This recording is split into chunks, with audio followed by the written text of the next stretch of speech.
I suppose I should address you, Mr. Ponta, as Prime Minister. You are formerly of the Social Democratic Party, and your colleague Ciolacu has gone, but Georgescu's result? How surprised are you?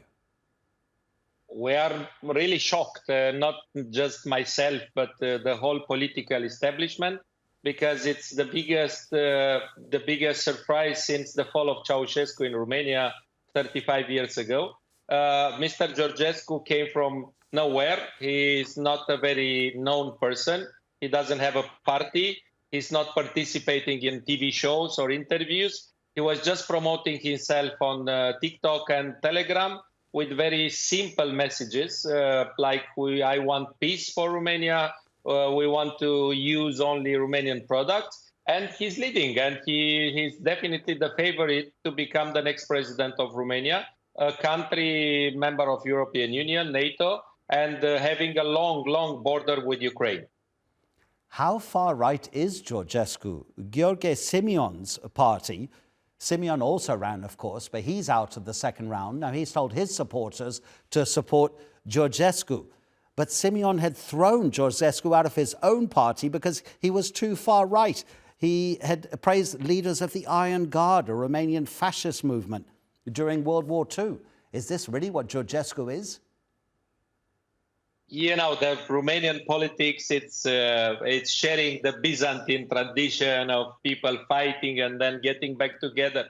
But what it's really true is that Mr. Georgescu, it's an enigma, even for us. I've been in politics for several years. I know Mr. Georgescu, but it's not obvious besides the good values of peace and tradition. Is not. He has never spoken about his plans for politics. He doesn't have a team. He doesn't have a headquarter. He's not giving interviews. But the people seems to just to punish. They wanted to punish the political establishment, and they voted for him. That's a reality. We will see exactly if he's getting elected in the second round, if he's really so far right as it is said. But what is very clear is that Romania, which until yesterday was a very predictable and stable democracy in Eastern Europe, now it's entering in unknown waters. Explain to us the position of president. It's a largely ceremonial role, but it does have some influence over foreign policy, amongst other areas. But in terms of foreign policy, what would a presidency under Georgescu mean for NATO, for the EU, and also for Russia, of course? This is correct. It's more a ceremonial, but it's also the most legitimate person because he's directly elected. He's not elected by the parliament. He is the leader of the foreign policy and the military in Romania. But in fact, according to the constitution, it's nothing he can really change without the support of the government and the parliament. That's why next Sunday, in 6 days from today, we will have the parliamentary election. And if Mr.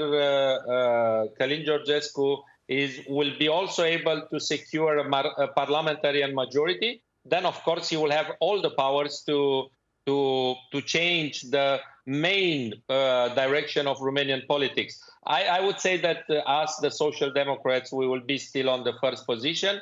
And most probably it will be a sort of cohabitation, which in the end can have shortcomings, but also advantages for the balance of the political life. You're a hugely experienced politician. You know how the EU operates. And you look at the results in elections just of the recent past. We have Italy, Finland, Slovakia, Hungary, Croatia, the Czech Republic, the Swedish Democrats who are upholding the executive in Sweden as well. These are all far-right parties that have been gaining traction across Europe. Do you see some kind of disturbing pattern that is changing the minds of the people in terms of becoming more inward-looking rather than outward? The EU is a collective. It has to be outward-looking because there's so many countries in it.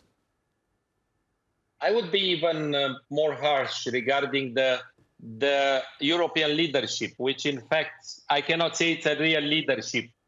People is getting more and more angry with the lack of of real close policies. The war in Ukraine has affected a lot the life of European and especially Eastern Europeans. Inflation, a sort of ideological approach to all the problems of the daily life.